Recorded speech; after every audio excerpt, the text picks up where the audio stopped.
Fala pessoal, tudo bem com vocês? Meu nome é Francisco de Assis Júnior, sou cirurgião dentista e também sou acadêmico de medicina na reta final do curso. E o que eu quero falar com vocês hoje é sobre boca seca. Uma sensação horrível, que é a sensação de boca seca, ou a boca seca propriamente dita, ou uma hipossalivação, que é uma redução da quantidade de saliva na sua boca. O que é que causa isso? Quais medicamentos podem causar? Quais são as consequências disso? Quais são as opções de tratamento? Tudo isso eu vou falar nesse vídeo. Mas antes disso, eu vou pedir para você se inscrever no meu canal para que você não perca mais nenhum conteúdo a partir de hoje. E curte esse vídeo se você acha que é um vídeo relevante, interessante, uma utilidade e que eu vou te ajudar de alguma forma com esse vídeo, tá certo? E agora, vamos às informações. Gente, a boca seca pode ser uma sensação subjetiva ou ela pode estar seca realmente, tá certo? Então, por exemplo, quando a boca está seca realmente, a gente pode chamar de hipossalivação, que é o quê? Baixa do fluido salivado, da quantidade de saliva. E quando a sensação é de boca seca, a gente pode chamar de xerostomia, que é uma sensação da boca seca. Mas muitas vezes essa xerostomia pode enquadrar também uma hipossalivação, é como se fosse uma patologia, tá certo? Mas normalmente assim, a critério, digamos, de termo técnico, xerostomia é a sensação de boca seca e hipossalivação é uma boca seca propriamente dita. E a hipossalivação, como o próprio nome diz, hipo é baixa, salivação, saliva. Para a gente saber se a saliva está baixa, a gente tem que saber antes os níveis normais de salivação da pessoa, né?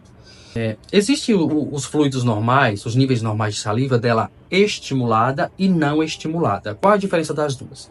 A estimulada é quando a gente sente o cheiro de algum alimento, quando a gente mastiga, quando a gente está com algum alimento na boca, ou através de medicamentos, a gente pode estimular uma salivação.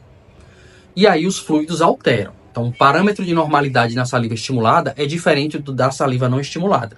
A saliva não estimulada é uma salivação em repouso, ou seja, eu estou aqui, não estou falando, não estou ingerindo líquido, não estou mastigando, não estou sentindo cheiro de alimentos, não estou sob efeito de medicação, estou parado. A quantidade de saliva que eu vou produzir vai ser medida, tá certo? Eu vou explicar para vocês quais são os parâmetros normais e quais são as formas da gente estimular a salivação. Então, as unidades de medidas utilizadas, a gente pode utilizar em 1 minuto e em 5 minutos. Para a gente saber em 5 minutos, obviamente o paciente vai cuspir toda a saliva produzida em 5 minutos em um recipiente milimetrado, certo? A não estimulada. Em 1 minuto, ele vai cuspir toda a saliva produzida em 1 minuto em um recipiente milimetrado, para a gente saber a quantidade produzida. Eu prefiro em 5 minutos, até porque em 1 minuto é muito pouco para a gente saber se realmente existe uma hipossalivação. Então, gente, os valores normais em 1 minuto, para a gente saber o valor em 5 minutos, você multiplica esse valor por minuto por 5, né? Então, por exemplo, se o valor normal vai ser de 0,25 a 0,3 por minuto, o valor em 5 minutos vai ser 0,3, 0,6, 0,9, 0,12, 0,1,5. Ou seja, 1,5 ml por 5 minutos é a média de valor normal que a gente espera que uma pessoa produza, tá certo? Na saliva não estimulada. Uma baixa do fluxo salivar vai ser abaixo disso, certo? Então, digamos, uma baixa intermediária seria de 0,1 a 0,25 ml por minuto. O valor por 5 minutos é você multiplicar esse valor de referência por 5, tá certo? E uma baixa salivar severa vai ser abaixo de 0,1 ml por minuto ou abaixo de 0,5 ml por minuto. Aí já seria o paciente quase sem produzir saliva. E aí a gente tem que investigar as causas. Esses são os parâmetros da saliva não estimulada, tá certo? Vou botar um quadrinho para vocês aqui e, como eu já expliquei, a gente estimula a saliva pelo arco reflexo, que é um arco nervoso que tem aqui, que quando ele é estimulado, o paciente produz mais saliva. Ou sentindo cheiro de alimentos, ou sentindo gosto de alimentos, né? Mastigando coisas, até falando, ingerindo líquidos, isso pode estimular a salivação, tá bom? Ácidos tem os cialogogos, que a gente chama mecânicos e químicos. O que é cialogogos? São artifícios para estimular a salivação. Então, os mecânicos normalmente são mordedores de silicone. E os químicos normalmente são substâncias de ácido cítrico, por exemplo, derivados do abacaxi, que também podem estimular uma salivação, tá certo? Na saliva estimulada, a gente usa os parâmetros de 1 a 3 ml por minuto. Não é 0,1, não é 0,3, como eu estava falando na não estimulada. Na estimulada é de 1 a 3 ml por minuto. Para a gente saber o parâmetro em 5 minutos, a gente multiplica esse valor por 5, né? Então, 3 vezes 5, 15. Então, tem que ser 15 ml em 5 minutos, tá certo? o valor normal, tá certo? Ou ali entre 5 e 15 ml. Quanto mais próximo de cima, melhor, tá certo? Abaixo de 0,7 ml por minuto, a gente já considera uma baixa de salivação. Ou seja, esse valor multiplicado por 5 vai ser o parâmetro em 5 minutos, né? 0,7 vezes 5. E abaixo de 0,5 ml por minuto é muito baixa a salivação, certo? Isso aí a gente está vendo os parâmetros de salivação, de quantidade de saliva na boca, para ver se existe uma hipossalivação propriamente dita. Vou deixar os quadros agora aqui para vocês, aí vocês printam para depois vocês fazerem um teste na casa de vocês, tá? Além da quantidade de saliva, gente, eu vou falar também do pH. pH é o potencial de hidrogênio. O que é que significa isso? Para a gente medir a acidez das coisas, a gente vê a quantidade de hidrogênio que possa ter nelas, porque o hidrogênio é o que deixa tudo ácido, tá certo? E o pH da saliva, ele tem um valor neutro, que tem que ser entre 6,8 e 7,2. É mais ou menos onde tem que estar o pH da saliva, tem que ser neutro. Por que neutro? Porque um pH ácido significa que as bactérias acidogênicas estão vencendo a guerra e estão colonizando mais a boca. Então, o paciente tem um maior risco de cárie.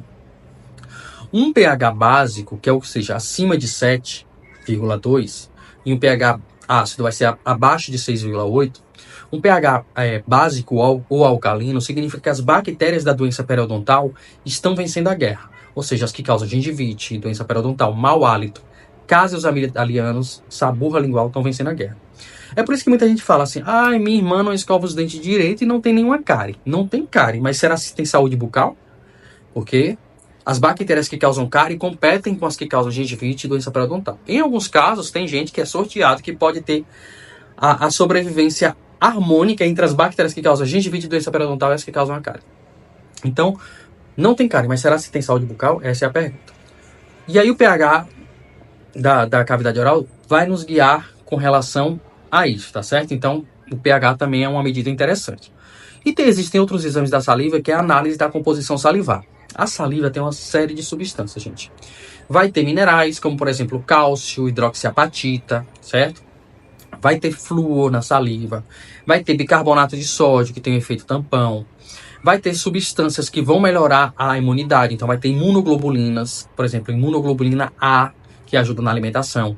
Vai ter enzimas digestivas como a pitialina ou amilase salivar. Vai ter, por exemplo, a lactoferrina, que ajuda no controle microbiano. Vai ter substâncias que melhoram a inflamação e dor na cavidade oral. Vai ter a mucina, que hidrata a boca e ajuda a dissolver os componentes químicos dos alimentos para a pessoa perceber melhor os alimentos, o sabor dos alimentos. Então, uma série de coisas tem na saliva. Então, uma hipossalivação não deixa a sua boca seca, pode prejudicar outras áreas do seu corpo. Inclusive, pela saliva sai glicose, sai cortisol. Então, existem medidas que a gente utiliza a saliva para medir como é que está o cortisol de um paciente. A gente utiliza a saliva para ver glicose também. Inclusive, pessoas que têm glicose alta podem ter mais glicose saindo na saliva, que podem deixar a boca mais ácida, pode favorecer a cárie, tá certo? E agora, gente, vamos entender quais seriam as causas que vão deixar uma boca seca. Por exemplo, vou dar um primeiro exemplo. Pacientes que têm asma. Os pacientes asmáticos, eles normalmente utilizam broncodilatadores. Que eles são o quê? Eles são medicamentos que são agonistas, ou seja, eles estimulam receptores adrenérgicos. Receptores adrenérgicos são receptores de adrenalina, certo? E nas nossas glândulas salivares tem também receptores, né, de adrenalina, tá certo? E tem receptores que a gente chama alfa-1, alfa-2, certo? Tem uma série de receptores na nossa saliva e dependendo do estímulo desse receptor, a saliva pode ser inibida ou pode ser estimulada. A saliva pode ser estimulada a secretar, a ser mais concentrada ou menos concentrada, tá certo? Então, por exemplo, uma pessoa que utiliza o broncodilatador de uso crônico, ela vai estimular os receptores alfa-adrenérgicos. E um dos efeitos colaterais pode ser uma hipossalivação, certo? Essa hipossalivação pode deixar a boca mais desprotegida, a boca mais seca. Então o paciente pode ter mais aftas, pode ter mais cárie, pode sentir menos o sabor dos alimentos e pode ter mais traumatismos, né? Porque a boca está menos lubrificada por conta desses fatores que estão em baixa nesse paciente que é asmático, tá certo? Uma outra patologia que pode reduzir a salivação das pessoas é, por exemplo, a síndrome de Sjögren ou Sjögren, que se escreve assim, Sjogren. E a síndrome de Sjögren é uma patologia autoimune em que o seu corpo produz imunidade contra as suas glândulas salivares. Então, eles provocam uma inflamação nas glândulas salivares e acabam destruindo elas. Então, o tecido da glândula salivar é destruído e substituído por um tecido de fibrose, ou seja, como se fosse uma espécie de cicatriz. Então, a pessoa tem cada vez menos saliva e aí afeta principalmente a boca, mas também os olhos. Então, a pessoa pode ter o que a gente chama de xerostomia e xeroftalmia, que é boca seca e olho seco, tá certo? Essa síndrome de Sjögren, ela normalmente pode ser diagnosticada com a solicitação de alguns exames que podem nos guiar para saber se essa pessoa tem uma doença autoimune, né? E após essa solicitação desses exames, o padrão ouro para diagnosticar essa síndrome de Sjögren é a biópsia de glândula salivar menor. Então, normalmente a gente remove 5 glândulas salivares menores do nosso lábio inferior para saber se existe a substituição do tecido de glândula salivar por um tecido de fibrose. Aí pode ser um diagnóstico que a gente diz da síndrome de Sjögren, padrão ouro, tá certo? Tem até aqui no meu canal, vou deixar a sugestão para vocês, de um diagnóstico que eu fiz numa paciente minha recentemente da síndrome de Sjögren, que também pode atingir articulações, né? Por ter baixa na salivação, a pessoa pode ter dificuldade de digestão de alguns alimentos, então pode sentir empachamento, pode ter colite, pode ter febre, fadiga, né? Dores nas articulações, e algumas outras repercussões, como toda doença autoimune, que não só repercute uma coisa no nosso corpo, tá certo? Uma outra situação que a pessoa pode ter, uma boca mais seca, é uma desidratação. Então, a gente tem que ingerir 95 ml por quilo de peso. Então, se você, por exemplo, tem 100 quilos, você vai multiplicar 35 vezes 100 para saber quanto de água você tem que ingerir por dia, que dá o total de 3,5 litros, certo? Mas não ingira de uma vez só, gente. Vai ingerindo ao longo do dia. Então, dê prioridade amanhã e tarde, à noite ingira menos, porque justamente você vai dormir para não ficar atrapalhando o sono para diurese noturna, ou seja, acordar para fazer xixi, né? Então, essas pessoas também podem ter a boca mais seca por conta da desidratação, tá bom? Alguns medicamentos, né, diuréticos, podem fazer a pessoa eliminar mais água. E se ela elimina e não ingere, ela também pode ficar desidratada. Outra questão são diabéticos. Diabéticos podem ter, um diabético descompensado pode ter uns sinais que a gente chama de os 4 P's da diabetes, que é a polidipsia, ou seja, sede excessiva, poliúria, que é, ou seja, urina demais, polifagia, que é fome excessiva, certo? E perda ponderal, que é quando a pessoa perde muito peso em pouco tempo. E aí, esses são os 4 P's que podem ser sugestivos de uma diabetes descompensada, que também pode ter uma repercussão de boca seca, tá certo? Alguns medicamentos, gente, podem ter como efeitos colaterais a boca seca.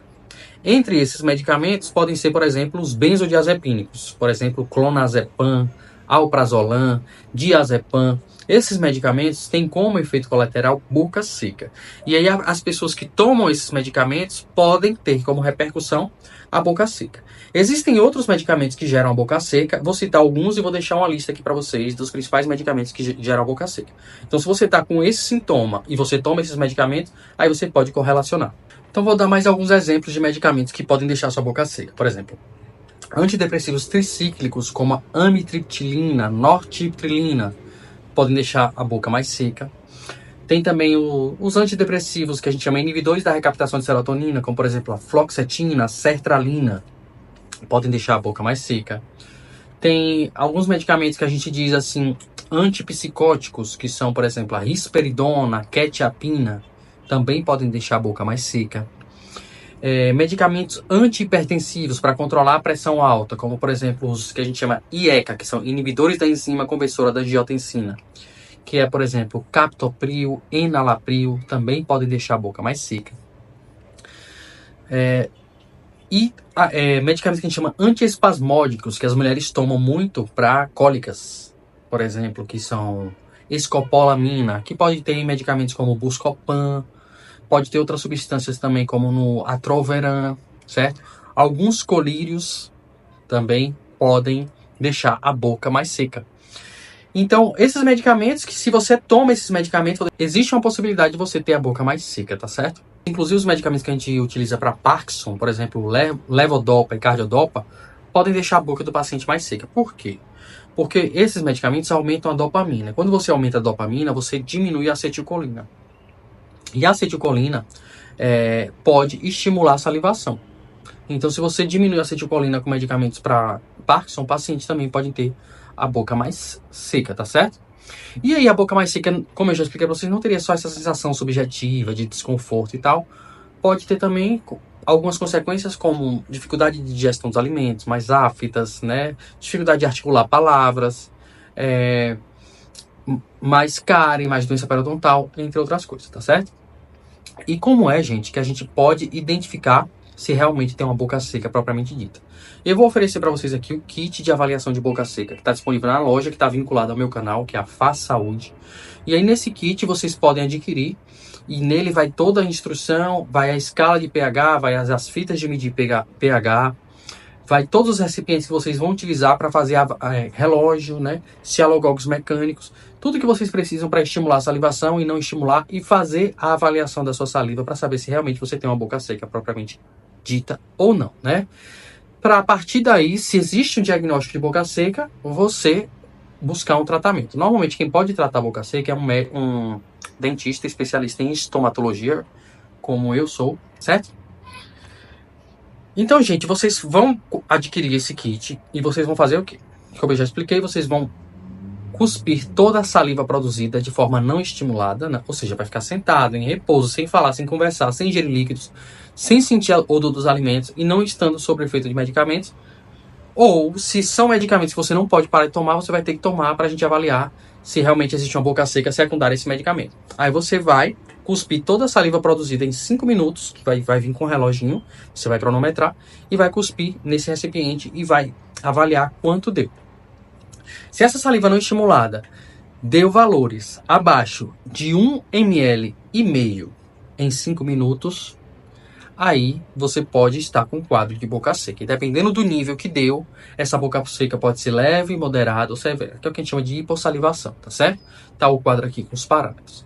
E na saliva estimulada, você vai mastigar um cialogogo mecânico, que é de silicone. Enquanto está mastigando, toda a saliva produzida também vai ser cuspida nesse recipiente por 5 minutos. E a partir daí você vai aferir essa saliva. A quantidade de saliva vai ter que estar entre 5 e 15 ml em 5 minutos. Se não estiver, você também pode ter um quadro de hipossalivação, né? E aqui estão os parâmetros, se ela vai ser leve, moderada ou severa.